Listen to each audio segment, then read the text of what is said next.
अगर आप भी चाहते हैं सूर्या रिकॉर्डिंग स्टूडियो का ऑडियो वीडियो सबसे पहले आप तक पहुंचे, तो लाल बटन को दबा के चैनल को सब्सक्राइब करें और साथ में बेल आइकन को दबाना ना भूलें।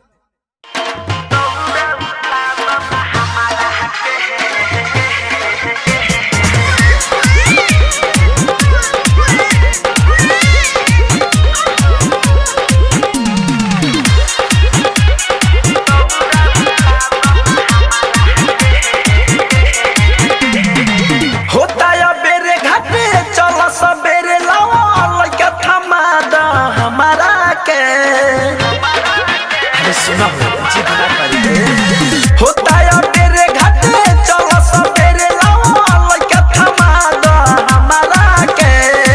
बाहर तू भूखल ताहर मुँह बाटे सुखलावा दौड़ा उठा दो ना हमारा के।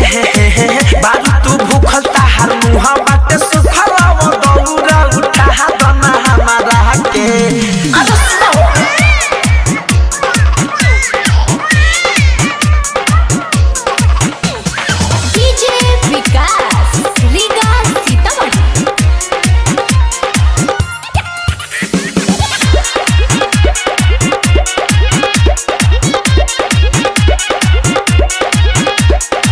छठी मैया के तू हुआ से धला होई है सहैया विश्वा से कला।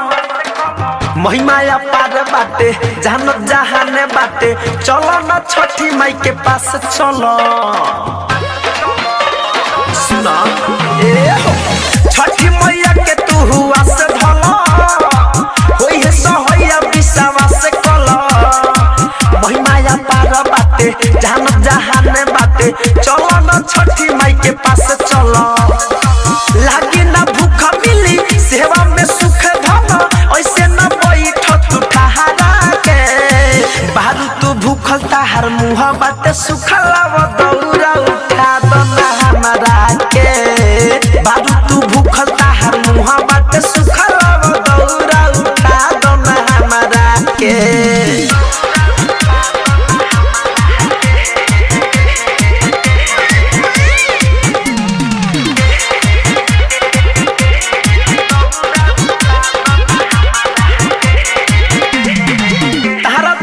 ना बुझाते बाटे सभे तो दौड़ा लेके जाते बाटे।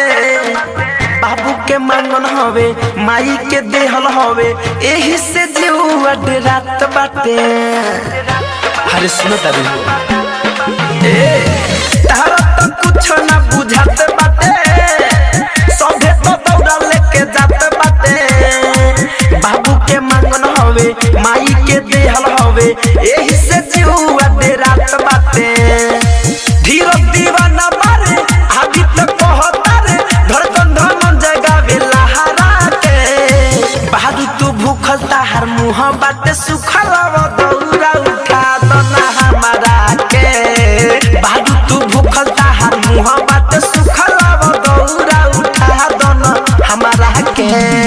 होता है मेरे घाटे चलो सवेरे लाओ लइका थमा दो हमारा के।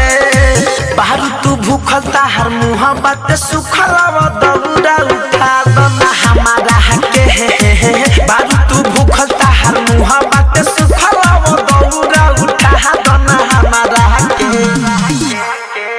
डाउनलोड कीजिए RCM music official app play store से। RCM म्यूजिक के सारे ऑडियो वीडियो डाउनलोड करने के लिए